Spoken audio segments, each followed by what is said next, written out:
Écoutez les 4 propositions. Choisissez celle qui correspond à l'image. A, C'est à droite. B, C'est à toi. C, C'est d'accord. D, C'est trop petit.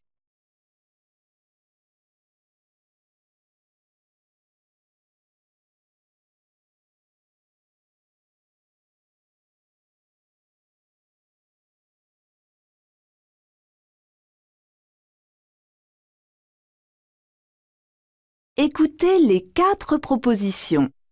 Choisissez celle qui correspond à l'image. A, Cabinet du docteur Rouvet, j'écoute. B, IVA location de voiture, ne quittez pas. C, Réservation de l'hôtel Eiffel, bonjour. D, Restaurant Pizza Napoli, j'écoute.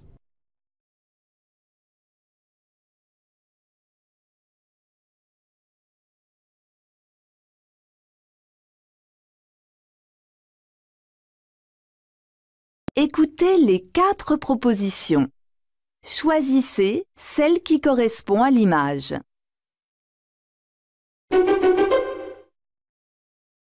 A, J'ai encore oublié mon parapluie. B, J'ai vraiment trop chaud. C, Je déteste quand il pleut. D, J'espère qu'il va arrêter de neiger.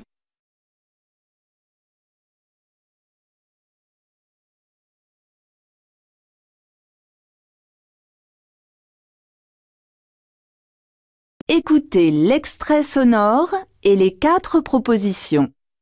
Choisissez la bonne réponse.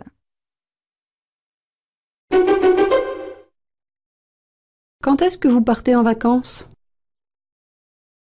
A, L'année passée. B, Le mois prochain. C, Les 15 jours. D, L'hiver dernier.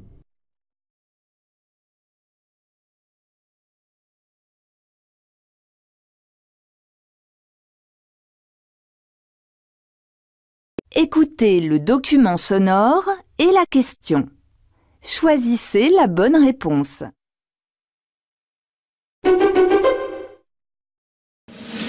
Bonjour Cœur de Pirate. Bonjour. Que s'est-il passé depuis ce premier album? Un triomphe en France, 600 000 albums vendus et voici l'album du retour. Est un grand plaisir pour retrouver le public. Oui, en fait, ça me fait du bien. Je sais que je vais pouvoir retourner en concert, vraiment montrer ce que j'ai appris de ma dernière tournée et puis aussi de présenter des chansons qui sont quand même assez près de moi. C'est un album dont je suis très, très, très fière. Et pourquoi la première chanson s'appelle Adieu? Oh, il n'y a pas vraiment de lien particulier. En fait, c'est la seule chanson qui parle de la phase d'une rupture où tu as vraiment envie que l'autre personne disparaisse. Ouais. Qu'apprend-on sur la chanteuse Cœur de Pirate?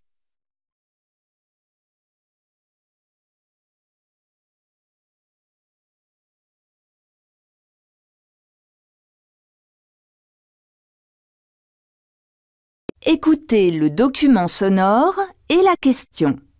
Choisissez la bonne réponse. Et on me demande de faire des voix de toutes sortes, parce que quand on arrive dans un studio d'enregistrement, on ne sait pas ce qu'on va nous demander. On sait vaguement que c'est une pub, ou une bande-annonce ou un documentaire. On n'a jamais les textes. Donc ça, il faut avoir une formation solide d'acteur, et ce sont des cours d'art dramatique qui m'ont permis d'interpréter des textes et non pas juste de les lire. De quelle profession parle cet homme?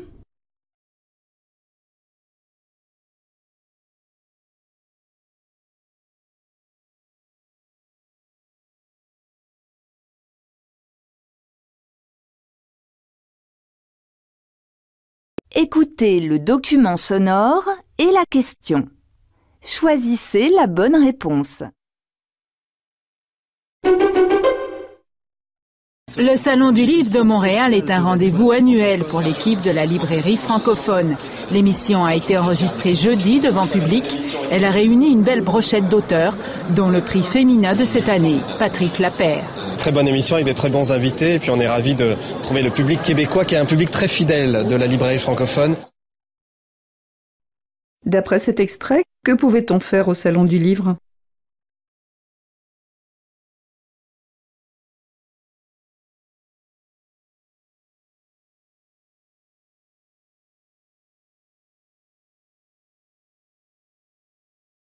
Écoutez le document sonore et la question.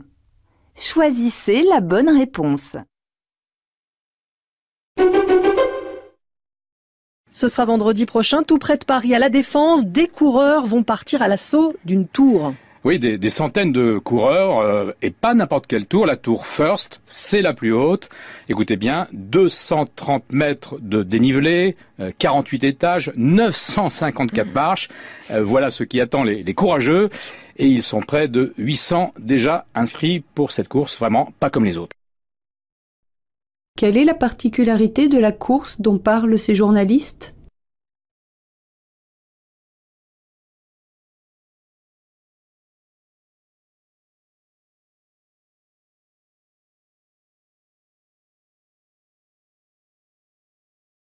Écoutez le document sonore et la question. Choisissez la bonne réponse. J'ai entrepris de vous parler de soupe. Non seulement parce que ce mets est à la fois essentiel et délicieux, mais parce que le terme est d'une richesse incroyable.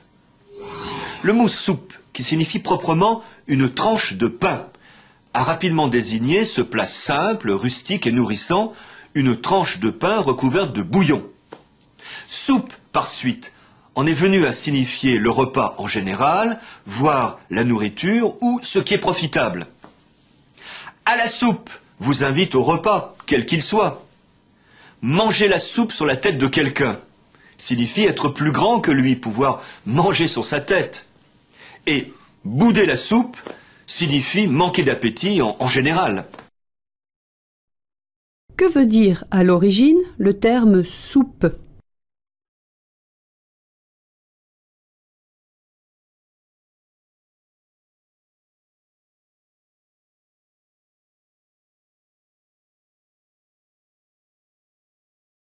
Écoutez le document sonore et la question. Choisissez la bonne réponse. Selon le mythe, le tambour existe depuis la création du Burundi. Instrument sacré, il était joué pour les rois. Aujourd'hui, il est toujours réservé aux grandes cérémonies, mais c'est aussi devenu une fierté nationale. Maintenant, c'est vraiment tous les jeunes qui veulent se mettre au tambour. Dans les quartiers, dans les villes, dans les écoles, c'est tout le monde qui veut se mettre au tambour. Et c'est quelque chose dont on est fier et qu'on ne veut pas perdre. Qu'apprend-on sur le tambour au Burundi ?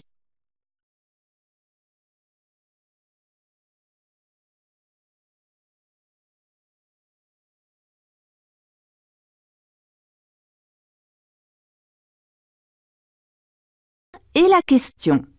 Choisissez la bonne réponse. Avec ce web documentaire, en fait, 2 journalistes français ont été guidés par des blogueurs africains et des internautes. Ils ont parcouru le Mali et le Sénégal et ont donc découvert comment le numérique avait changé la vie des habitants. Par exemple, le téléphone portable qui n'est pas du tout un gadget pour les Africains, mais au contraire, c'était un vrai besoin, puisqu'avant, la seule solution pour parler à quelqu'un, souvent, était de se déplacer, puisqu'il n'y avait pas de réseau de téléphone fixe. Qu'est-ce que le téléphone portable a changé dans la vie des habitants du Sénégal et du Mali ?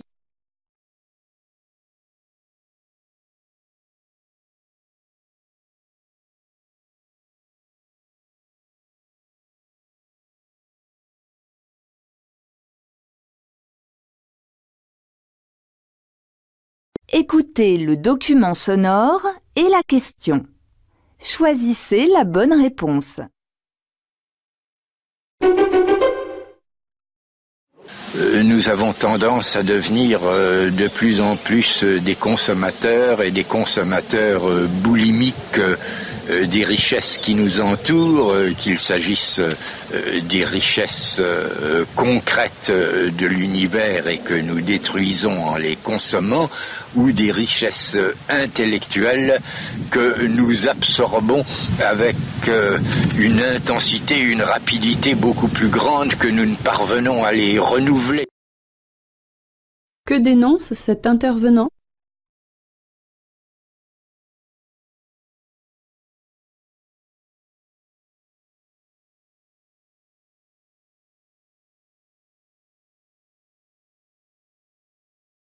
Écoutez le document sonore et la question. Choisissez la bonne réponse.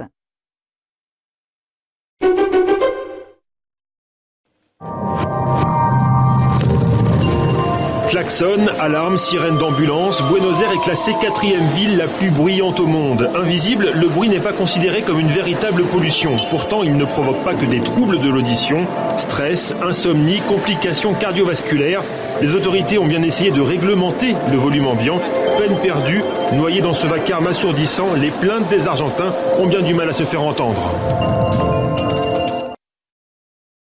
Qu'explique cette personne au sujet du bruit à Buenos Aires ?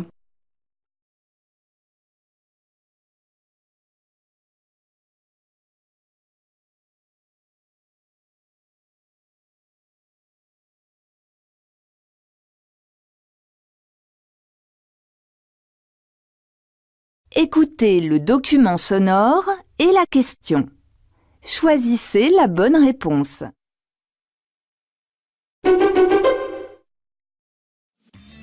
Bonjour Sylvie Brunel, géographe bien sûr, puis aussi évidemment militante, action contre la faim notamment. Et là vous publiez un livre complètement iconoclaste. Vous dites que finalement la géographie amoureuse du monde, ça veut dire que les hommes ont rendu la Terre encore plus belle, alors que chaque jour on nous dit le contraire. C'est justement parce que j'en avais assez de cette espèce de dramaturgie dont je trouve qu'elle est profondément démobilisatrice que j'ai voulu montrer que si la Terre est belle, si nous pouvons être 7 milliards sur cette Terre, et si nous vivons globalement bien mieux que nos ancêtres, contrairement à ce qu'on dit, c'est parce que ce sont les hommes qui aménagent la Terre, qui la rendent habitable. Quel est le constat de Sylvie Brunel sur notre planète ?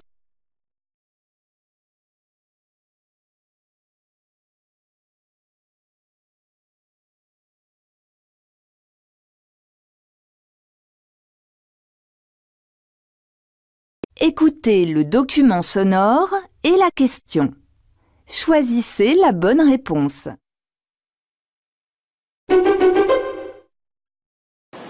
Pour moi, j'ai essayé les deux en fait, il y a très longtemps.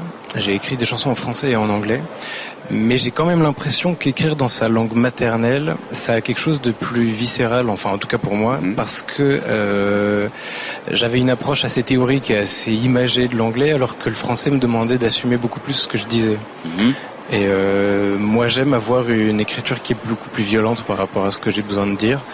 Et pour moi, l'écrire en français, c'était une manière de me faire plus violence à moi et en même temps de devoir l'assumer totalement. Alors que l'anglais, vu que c'est une langue qui est apprise, pour moi, il y avait une espèce de petite barrière que je mettais entre moi et mon propos. Que dit ce jeune auteur-compositeur de son rapport aux langues et à l'écriture ?